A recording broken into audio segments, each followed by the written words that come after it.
नमस्कार दोस्तों, हमारे यूट्यूब चैनल एग्जाम लर्नर में आपका स्वागत है। दोस्तों, आज के इस वीडियो में हम लोग एडेड जूनियर हाई स्कूल प्रधानाध्यापक एवं सहायक अध्यापक भर्ती परीक्षा के लिए जीएस का 23वां प्रैक्टिस सेट हल करेंगे।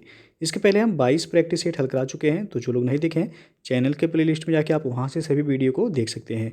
तो वीडियो यदि पसंद आए तो लाइक शेयर कर दीजिएगा। चैनल पर पहली बार आएँ तो चैनल को सब्सक्राइब कर लीजिएगा, साथ में बेल आइकन को प्रेस कर लीजिएगा, जिससे आने वाले अगले वीडियो का नोटिफिकेशन आपको पहले मिलता रहे। पीडीएफ इसका हमारे टेलीग्राम चैनल पर मिल जाएगा, नीचे डिस्क्रिप्शन में टेलीग्राम का लिंक दे दिया गया है, वहाँ से ज्वाइन करके आप पीडीएफ भी डाउनलोड कर सकते हैं। तो चलिए शुरू करते हैं। आज का जो पहला प्रश्न है कि सौर विकिरण की सबसे महत्वपूर्ण भूमिका है, तो यह है जल चक्र में। सी विकल्प सही हो जाएगा। जल चक्र में सौर विकिरण की सबसे महत्वपूर्ण भूमिका है और सौर विकिरण ये जल चक्र को चालित करता है और जल का वाष्पीकरण करता है। सौर विकिरण द्वारा बर्फ का जल में द्रवीकरण होता है और जल चक्र ये हाइड्रोस्फीयर में जल की विभिन्न गतिविधियों को दर्शाता है। तो यहाँ जल चक्र आपका सही होगा। अगला क्वेश्चन है वातावरण में सर्वाधिक प्रतिशत है किसका? तो वातावरण पूछा गया है यहाँ पे, तो नाइट्रोजन हो जाएगा। सी विकल्प से हो जाएगा। वातावरण में सर्वाधिक या वायुमंडल में सर्वाधिक प्रतिशत जो है वह नाइट्रोजन का है, लगभग 78%। दूसरा स्थान ऑक्सीजन का है, 21% करीब है। और बाकी जो है आपका इसमें कार्बन डाइऑक्साइड है आपका 0.03% के करीब। तो याद रखिएगा, पूछा जाता है ऑक्सीजन की मात्रा जो है वायुमंडल में 21% है, सर्वाधिक है नाइट्रोजन 78% के करीब। उसके बाद कार्बन डाइऑक्साइड पूछा जाता है 0.03% है। अगला क्वेश्चन है समाचारों में कभी कभी दिखने वाले एजेंडा 21 के संदर्भ में निम्नलिखित कथनों पर विचार कीजिए। पहला दिया गया है यह धारणीय विकास के लिए एक वैश्विक कार्य योजना है। दूसरा है 2002 में जोहान्सबर्ग में हुए धारणीय विकास पर विश्व शिखर सम्मेलन में इसकी उत्पत्ति हुई है। तो उपयुक्त कथनों में से कौन सा कथन सही है ये बताना है। तो यहाँ पे आपका केवल एक जो है वह सही है, दूसरा यहाँ सही नहीं है। एजेंडा 21 ये धारणीय विकास के लिए एक वैश्विक कार्य योजना है, तो पहला आपका सही हो जाएगा। उसके बाद जो है ब्राज़ील की राजधानी रियो डी जेनेरियो में वर्ष 1992 में पर्यावरण और विकास सम्मेलन आयोजित किया गया था और इसे अर्थ समिट या पृथ्वी शिखर सम्मेलन भी कहा जाता है। और इसमें सम्मिलित देशों ने जो है धारणीय विकास के लिए एक कार्यवाही योजना स्वीकृत की, जिसे एजेंडा 21 के नाम से जाना जाता है, ना कि जो है 2002 के जोहान्सबर्ग में। तो दूसरा इसलिए यहाँ गलत हो जाएगा आपका। अगला क्वेश्चन है पर्यावरण अनुकूल उपभोक्ता उत्पादों को चिन्हित करने के लिए सरकार ने आरंभ किया है। तो यहाँ पे बी ऑप्शन से हो जाएगा इको मार्क। पर्यावरण अनुकूल उत्पादकों के लिए भारत सरकार द्वारा इको मार्क चिन्ह प्रदान किया जाता है। इसकी शुरुआत वर्ष 1991 में की गई थी। और अगला क्वेश्चन है जहाँ जीव रहता है उस सटीक जगह को कहते हैं, तो वह आवास कहलाएगा। ए ऑप्शन से हो जाएगा यहाँ पे।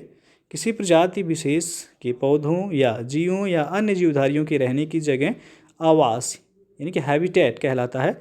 जब कोई पादप या जंतु समुदाय किसी बृहद भौगोलिक क्षेत्र पर निवास करता है तो उसे हम बायोम कहते हैं। तो यहाँ जो है आपका ये ऑप्शन से हो जाएगा आवास।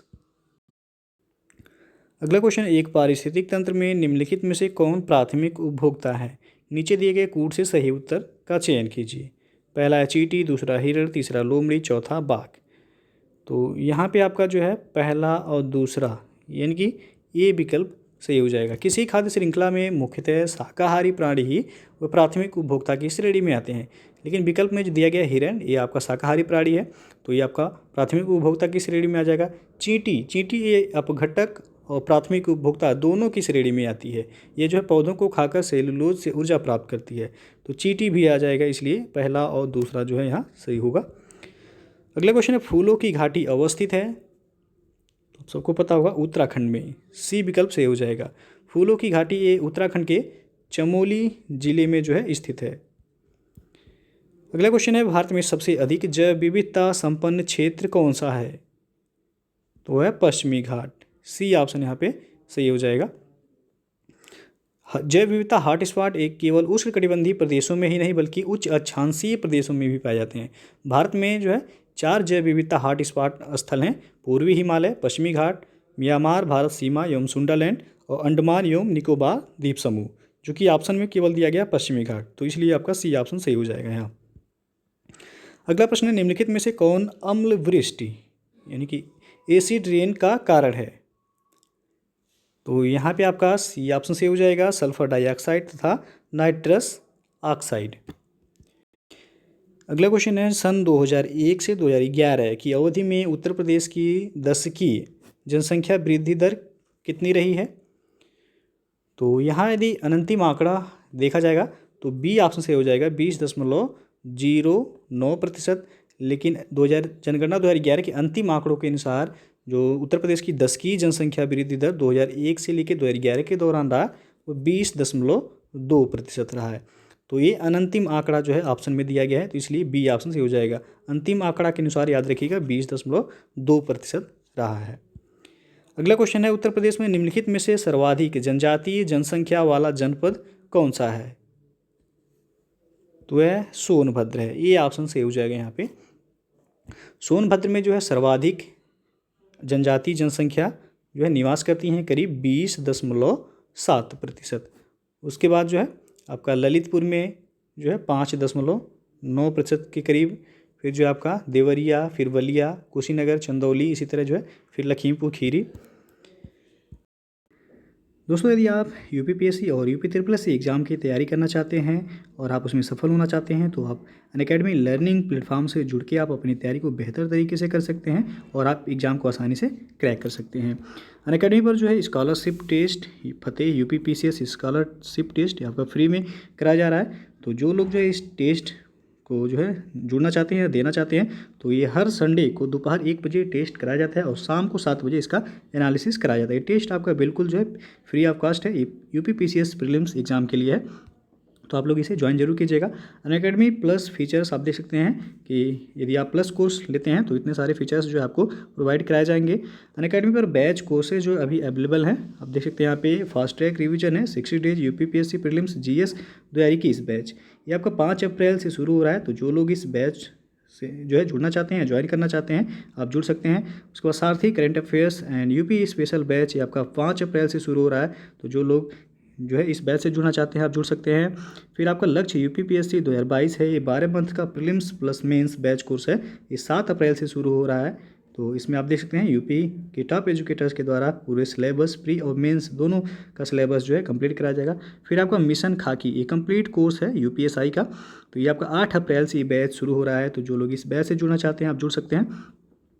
और अनअकैडमी पे जो अभी अवेलेबल है यूपीपीएससी अपर सबऑर्डिनेट है, लोअर पीसीएस के बैचेज हैं, आरओ है, यूपीएसआई है, UP triple S C PET exam के लिए है, लेखपाल, बीईओ और ऑप्शनल कोर्स के लिए भी बैच अवेलेबल हैं। और आपको बता दें कि जो है यदि आप अनअकैडमी पर सब्सक्रिप्शन लेते हैं तो आप हमारा रेफरल कोड यदि यूज करते हैं एग्जाम लर्नर तो आपको 10% का जो एडिशनल डिस्काउंट मिल जाएगा।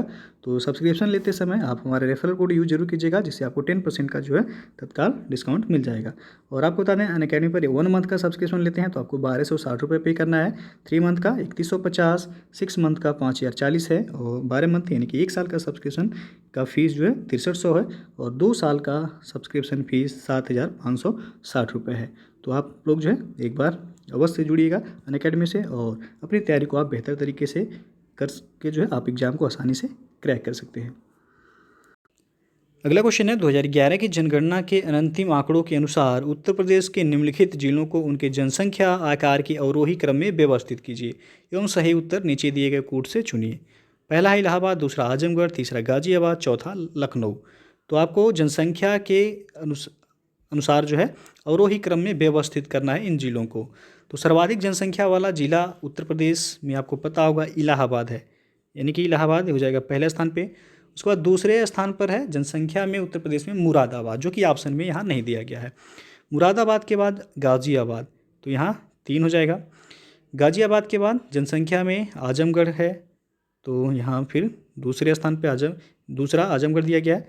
फिर जो है लखनऊ है, उसके बाद आपका हो जाएगा यहाँ लखनऊ 4, 1 3 2 4, यानी ऑप्शन जो सही हो जाएगा यहाँ पे ए विकल्प सही हो जाएगा। याद रखिएगा जनगणना सर्वाधिक जनसंख्या वाले 5 जिले जो हैं क्रम से देखा जाए अवरोही क्रम में, तो इलाहाबाद पहले स्थान पे है, दूसरे स्थान पे है मुरादाबाद, जो कि ऑप्शन में यहाँ नहीं दिया गया, याद रखिएगा। उसके बाद तीसरे पे है गाज़ियाबाद, चौथे पे है आजमगढ़, 5वें पे है लखनऊ। अगला क्वेश्चन है, भीमबेटका गुफा किस राज्य में है? तो यह है मध्य प्रदेश, डी ऑप्शन यहाँ पे सही हो जाएगा। मध्य प्रदेश की प्रसिद्ध भीमबेटका की गुफाएं भोपाल से करीब 45 किलोमीटर दक्षिण में स्थित हैं और यह प्रागैतिहासिक कला का प्रहरी होने के साथ ही भारतीय स्थापत्य कला का अनुपम खजाना है। तो ये आपका भीमबेटका गुफा मध्य प्रदेश में है। सिंधु घाटी सभ्यता का पत्तन नगर यानी कि बंदरगाह कौन सा है? तो यह है यहाँ पे आपका बी ऑप्शन सही हो जाएगा, लोथल। लोथल ये आपका अहमदाबाद गुजरात ज़िले में भोगवा नदी के किनारे स्थित है और वर्ष 1955 और 1962 के मध्य यहाँ एस आर राव के निर्देशन में खुदाई की गई, जहाँ 2 मील के घेरे में बसे हुए एक नगर के अवशेष प्राप्त हुए।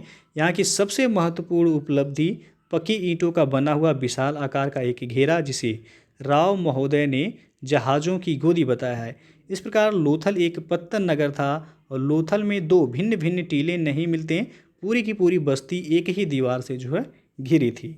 तो याद रखिएगा, सिंधु घाटी सभ्यता का पत्तन नगर बंदरगाह जो है वह लोथल था। अगला क्वेश्चन है, भारतीय प्रतीक पर उत्कीर्ण सत्यमेव जयते लिया गया है? तो यह मुंडकोपनिषद से लिया गया है। डी विकल्प यहाँ पे सही हो जाएगा। अगला प्रश्न है, आरंभिक बौद्ध साहित्य किस भाषा में रचे गए हैं? तो यह रचा गया पाली भाषा में। ए ऑप्शन सही हो जाएगा यहाँ पे। प्रारंभिक बौद्ध धर्म ग्रंथों की रचना पाली पाठ में की गई थी। पाली उस समय आमजनों की भाषा थी। बाद में बौद्ध धर्म ग्रंथ जो है संस्कृत में भी लिखे गए। अगला क्वेश्चन है, जैन धर्म का पहला तीर्थंकर किसे माना जाता है? तो यहाँ पे सी विकल्प से हो जाएगा, ऋषभदेव को। भारत में जैन धर्म के प्रथम तीर्थंकर ऋषभदेव या आदिनाथ को माना जाता है और इनका प्रथम उल्लेख ऋग्वेद के 22वें तीर्थंकर अरिष्टनेमि के साथ मिलता है। जैन धर्म का वास्तविक संस्थापक 24वें तीर्थंकर महावीर स्वामी को माना जाता है। अगला क्वेश्चन है, अशोक के शिलालेख किस लिपि में खुदे हुए हैं? तो यहाँ पे बी विकल्प से हो जाएगा, ब्राह्मी लिपि में। अशोक के अभिलेखों में सहवाजगढ़ी एवं मानसेहरा के अभिलेख खरोष्ठी लिपि में, तक्षशिला एवं लघुमान अभिलेख आर्मेयिक लिपि में है। सरेकुना अभिलेख ये आपका आर्मेयिक एवं ग्रीक लिपि में लिखा गया है। इसके अलावा सभी शिलालेख, लघु शिलालेख, स्तंभलेख एवं लघु स्तंभलेख ये सभी ब्राह्मी लिपि में जो है लिखे गए हैं।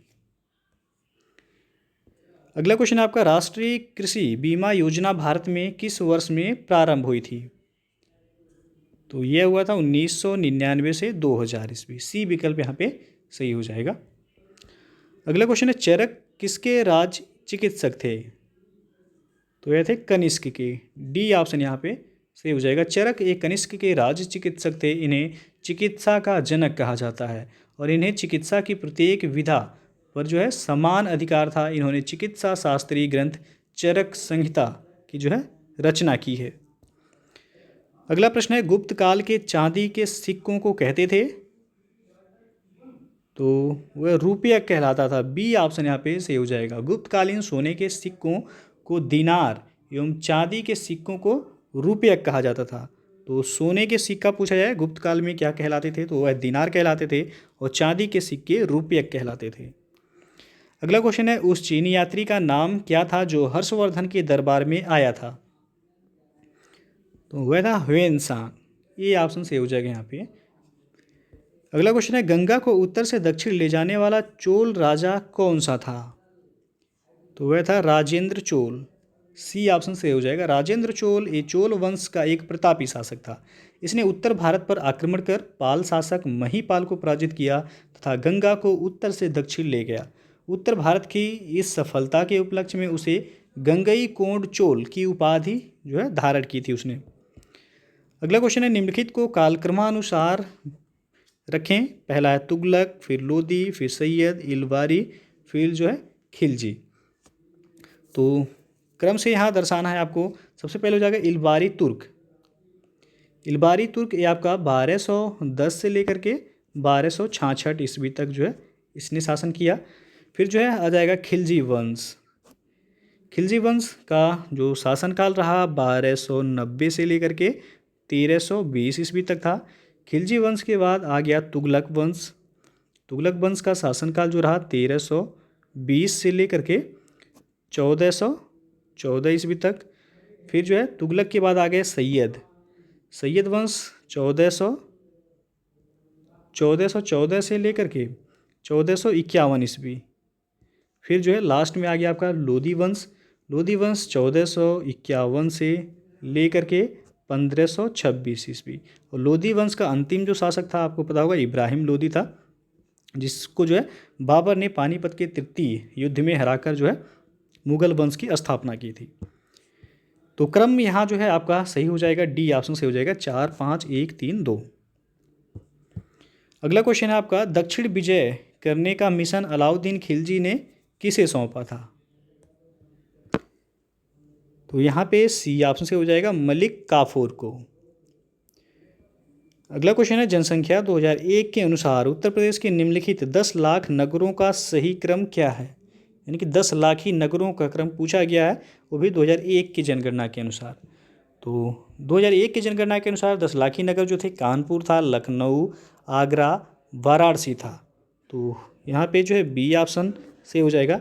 लेकिन 2011 की जनगणना के अनुसार देखा जाए 10 लाख ही नगर जो है, तो कानपुर पहले स्थान पे है, कानपुर के बाद लखनऊ दूसरे स्थान पे, तीसरे स्थान पे गाज़ियाबाद, चौथे पे जो है आगरा, आगरा के बाद जो है वाराणसी, वाराणसी के बाद मेरठ, मेरठ के बाद जो है इलाहाबाद। तो 7 जो है करीब ज़िले 10 लाख ही नगर 2011 जनगणना के अनुसार जो है उत्तर प्रदेश में थे। अगला क्वेश्चन आपका, लुहरी जल विद्युत परियोजना का संबंध किस राज्य से है? तो यहाँ सी ऑप्शन से हो जाएगा, हिमाचल प्रदेश से। लुहरी जल विद्युत परियोजना ये हिमाचल प्रदेश के कुल्लू और शिमला जिलों में सतलज नदी पर करीब 210 मेगावाट क्षमता वाली हाइड्रो इलेक्ट्रिक परियोजना है। इस परियोजना को भारत सरकार तथा हिमाचल प्रदेश सरकार द्वारा शुरू किया गया है, जिसे बिल्ड एंड ऑपरेट मेंटेन आधार पर सतलज जल विद्युत निगम द्वारा ये क्रियान्वित किया जा रहा है। अगला क्वेश्चन है, तालिकोटा की प्रसिद्ध लड़ाई कब हुई थी? तो यह हुआ था 1565 ईस्वी में। ए विकल्प से हो जाएगा। तालिकोटा का प्रसिद्ध युद्ध जो है ये आपका 1565 ईस्वी में विजयनगर साम्राज्य एवं दक्षिण के राज्यों जैसे कि बीजापुर, अहमदनगर एवं गोलकुंडा शासकों के मध्य जो है ये लड़ा गया था 1565, याद रखिएगा, तालिकोटा का प्रसिद्ध युद्ध। अगला क्वेश्चन है, रामायण का अनुवाद फारसी में किसने किया था? तो बदायूनी के द्वारा जो है किया गया था, बी ऑप्शन से हो जाएगा। और ये 1589 ईस्वी में अब्दुल कादिर बदायूनी ने किया था रामायण का फारसी में अनुवाद। बदायूनी ये अकबर के जो है महत्वपूर्ण दरबारी इतिहासकारों में से एक था। वह बदायूं का रहने वाला था। उसने मुंतखब उल तवारीख नामक जो है ग्रंथ की रचना की। वह एक कट्टर मुसलमान था, अतः उसने प्रत्येक चीज़ को सरा के तराजू पर जो है तौला। अगला क्वेश्चन है, टोडरमल किस मुगल शासक के प्रसिद्ध राजस्व मंत्री थे? तो आप सबको पता होगा, अकबर के। सी विकल्प यहाँ पे सही हो जाएगा। अकबर द्वारा भू राजस्व व्यवस्था के पुनः निर्धारण के लिए 1570 से 71 ईस्वी में मुजफ्फर खां तुर्बती और राजा टोडरमल को अर्थमंत्री यानी कि राजस्व मंत्री के पद पर नियुक्त किया गया था। अगला क्वेश्चन है, मोती मस्जिद निम्न में से किस नगर में स्थित है? तो यह आगरा में स्थित है। ए विकल्प यहाँ पे सही हो जाएगा। मोती मस्जिद आगरा के किले में स्थित है। इसका निर्माण शाहजहां द्वारा करवाया गया था। और दिल्ली के लाल किले में स्थित मोती मस्जिद का निर्माण जो करवाया गया था वह औरंगजेब के द्वारा करवाया गया था। तो दोनों याद रखिएगा, आगरा में मोती मस्जिद का निर्माण शाहजहां के द्वारा करवाया गया था और दिल्ली में औरंगजेब के द्वारा करवाया गया था। अगला क्वेश्चन है, विश्व में प्राकृतिक रबर के 2 बड़े उत्पादक कौन से देश हैं? तो यहाँ पे डी विकल्प से हो जाएगा, थाईलैंड और इंडोनेशिया। अगला क्वेश्चन है, लोकसभा के स्पीकर का निर्वाचन होता है। तो ये लोकसभा के सभी सदस्यों के द्वारा, यानी कि सी विकल्प यहाँ सही हो जाएगा। अगला क्वेश्चन है, मजदूर किसान शक्ति संगठन MKSS नामक सामाजिक आंदोलन भारत में निम्न में से किससे संबंधित है? तो यह है RTI अधिनियम से। बी विकल्प यहाँ पे सही हो जाएगा। मजदूर किसान शक्ति संगठन की स्थापना 1987 में अरोड़ा राय, निखिल डे, शंकर सिंह आदि जो है सामाजिक कार्यकर्ताओं के सहयोग से की गई थी। इस संगठन को विशेष रूप से सूचना के अधिकार हेतु संघर्ष एवं जन आंदोलन के लिए जो है जाना जाता है। तो यानी कि आरटीआई अधिनियम हो जाएगा, यहाँ बी ऑप्शन सही हो जाएगा। अगला क्वेश्चन है, उपनिवेशी भारत में कोलकाता में एशियाटिक सोसाइटी की स्थापना किसने की थी? कई बार पूछा जा चुका है प्रश्न। ए ऑप्शन से हो जाएगा विलियम जोन्स के द्वारा। विलियम जोन्स द्वारा 1784 ईस्वी में, और उस समय गवर्नर जनरल जो था लॉर्ड हेस्टिंग्स था, में जो है the Asiatic Society of Bengal की स्थापना की गई थी। और अगला क्वेश्चन है, पिट्स इंडिया एक्ट के अंतर्गत निम्न में से किसे स्थापित किया गया था? तो नियंत्रण बोर्ड, बी ऑप्शन से हो जाएगा। पिट्स इंडिया एक्ट 1784 द्वारा इंग्लैंड में सरकार के अधीन एक नियंत्रण बोर्ड की स्थापना की गई, जिसका कार्य था डायरेक्टर्स की नीतियों को नियंत्रित करना। इस नियंत्रक बोर्ड में 6 सदस्य होते थे, जिसमें 2 सदस्य ब्रिटिश मंत्रिमंडल के एवं शेष जो है वे प्रिवी काउंसिल के सदस्य होते थे। अगला क्वेश्चन है, ब्लैक होल त्रासदी कहाँ घटी थी? तो यह कलकत्ता, ये ऑप्शन से हो जाएगा। 20 जून 1757 को सिराजुद्दौला द्वारा फोर्ट विलियम पर अधिकार करने के पश्चात 446 अंग्रेज कैदियों को एक कमरे में बंद कर दिया गया था, और 21 जून को प्रातः जब कमरा खोला गया तो केवल 21 लोग जो है वह जिंदा बचे थे, जिसमें अंग्रेज अधिकारी हालवेल भी शामिल था। इतिहास में इसी घटना को ब्लैक होल त्रासदी की संज्ञा दी जाती है। अगला क्वेश्चन है, भारत का अपने पड़ोसी देशों के मध्य अंतर्राष्ट्रीय सीमा के विस्तार का आरोही क्रम है? तो यहाँ पे बी ऑप्शन से हो जाएगा कि सबसे कम जो है आपका यहाँ ऑप्शन में जो दिया गया नेपाल, नेपाल के बाद पाकिस्तान, फिर चीन, उसके बाद जो है बांग्लादेश। तो यहाँ पे जो है आरोही क्रम पूछा गया है, याद रखिएगा। सबसे कम सीमा जो भारत साझा करता है वो अफगानिस्तान के साथ साझा करता है। कितना? तो टोटल करीब 107 किलोमीटर। उसके बाद जो है भूटान है, उसके बाद म्यांमार, फिर नेपाल, पाकिस्तान, चीन और बांग्लादेश। सर्वाधिक सीमा जो है भारत वह बांग्लादेश के साथ जो है साझा करता है, करीब करीब 4096 किलोमीटर। अगला प्रश्न आपका, राष्ट्रीय आपातकाल में लोकसभा की अवधि? तो यहाँ डी ऑप्शन से हो जाएगी। आपातकाल की समाप्ति तक बढ़ाई जा सकती है, लेकिन एक समय में केवल 1 वर्ष के लिए ही बढ़ाई जा सकती है। डी विकल्प यहाँ सही हो जाएगा। अगला क्वेश्चन है, निम्न को कालक्रमानुसार व्यवस्थित कीजिए। पहला है दांडी यात्रा, दूसरा है साइमन कमीशन, तीसरा पूना समझौता, चौथा है गांधी इरविन समझौता। तो साइमन कमीशन का गठन जो है सबसे पहले हुआ था यहाँ आपका 1927 में, और भारत ये आया 1928 में। उसके बाद दांडी यात्रा शुरू हुआ था 12 मार्च 1930 को। फिर जो आपका गांधी इरविन समझौता हुआ 5 मार्च 1931 को, और लास्ट में यहाँ पे पूना समझौता हुआ, कब हुआ ये? तो 24 सितंबर 1932 को पूना समझौता हुआ भीमराव अंबेडकर और गांधी जी के बीच। तो क्रम से देखा जाए तो साइमन कमीशन सबसे पहले हो जाएगा, दूसरा, उसके बाद दांडी यात्रा पहला, फिर जो है गांधी इरविन समझौता 4, फिर लास्ट में हो जाएगा पूना समझौता 2, 1, 4, 3। 2, 1, 4, 3 आप देख सकते हैं। विकल्प जो सही हो जाएगा बी ऑप्शन यहाँ सही हो जाएगा। अगला क्वेश्चन है, किस अधिनियम की महत्वपूर्ण विशेषता प्रांतीय स्वायत्तता थी? तो यह था 1935 का भारत शासन अधिनियम। भारत सरकार अधिनियम 1935 की सर्वप्रमुख विशेषता प्रांतीय स्वायत्तता की स्थापना थी। इसके द्वारा प्रांतों में द्वैध शासन का जो है अंत किया गया और पूर्ण उत्तरदायी शासन की स्थापना की गई। इसके द्वारा केंद्र में द्वैध शासन की शुरुआत हुई थी। तो यदि पूछा जाए केंद्र में द्वैध शासन की शुरुआत किस अधिनियम के तहत हुई थी, तो भारत शासन अधिनियम 1935 के तहत। अगला क्वेश्चन है, कार्ल मार्क्स की पुस्तक दास कैपिटल प्रकाशित हुई थी? तो यह हुआ था 1867 ईस्वी में। सी ऑप्शन से हो जाएगा।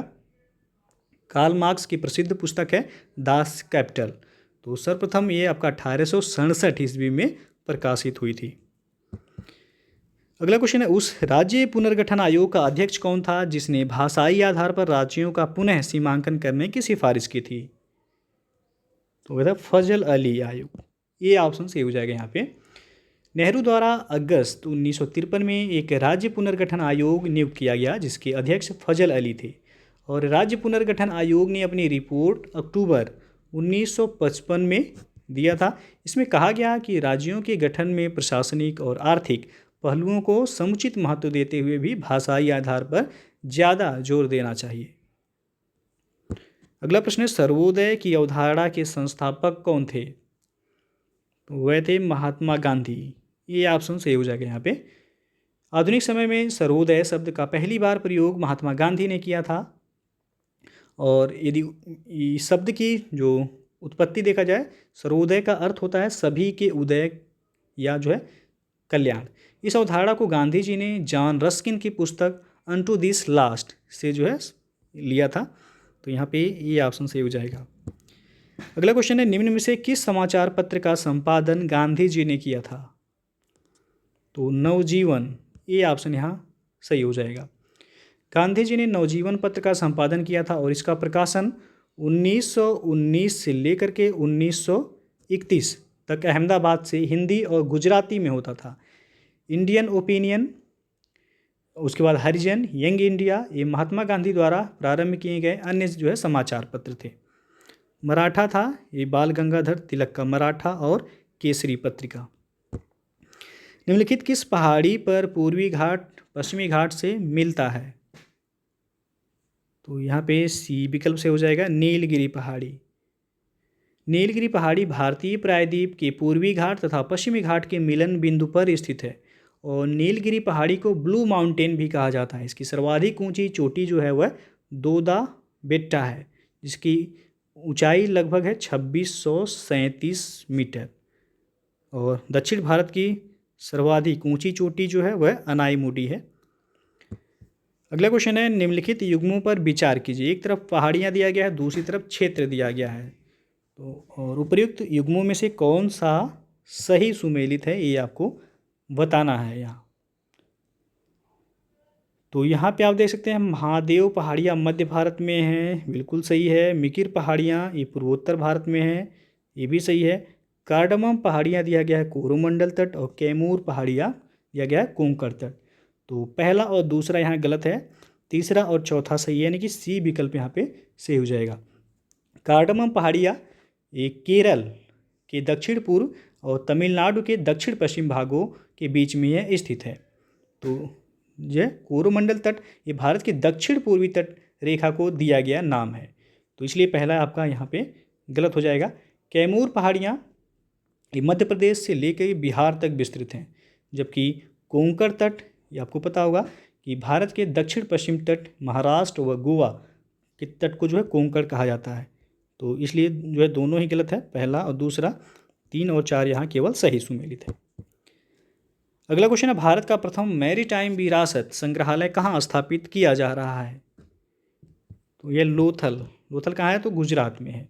भारत सरकार द्वारा गुजरात के हड़प्पीय स्थल लोथल में देश का प्रथम सामुद्रिक विरासत संग्रहालय यानी कि मैरीटाइम विरासत संग्रहालय स्थापित किया जा रहा है। इसका निर्माण पुर्तगाली सामुद्रिक विरासत संग्रहालय के सहयोग से किया जा रहा है।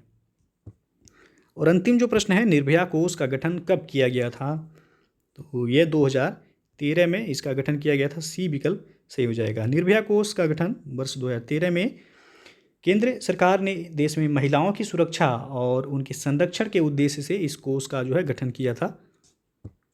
तो दोस्तों जो है ये था आपका Uttar Pradesh added junior high school प्रधानाध्यापक एवं सहायक अध्यापक भर्ती परीक्षा के लिए जीएस का 23वां प्रैक्टिस सेट। इसके पहले हम जो है 22 प्रैक्टिस सेट अपलोड कर चुके हैं। जो लोग नहीं देखे हैं चैनल के प्लेलिस्ट में जाएगा, आपको वहाँ से सभी वीडियो मिल जाएंगे। तो वीडियो यदि पसंद आया हो तो लाइक शेयर कर दीजिएगा। चैनल पर पहली बार आए हैं तो चैनल को सब्सक्राइब कर लीजिएगा, साथ में बेल आइकन को प्रेस कर लीजिएगा, जिससे आने वाले अगले वीडियो का नोटिफिकेशन आपको पहले मिलता रहे। PDF इसका हमारे टेलीग्राम चैनल पर मिल जाएगा, नीचे डिस्क्रिप्शन में टेलीग्राम का लिंक दे दिया गया, वहाँ से ज्वाइन करके आप PDF भी डाउनलोड कर सकते हैं। तो वीडियो को पूरा देखने के लिए बहुत बहुत धन्यवाद।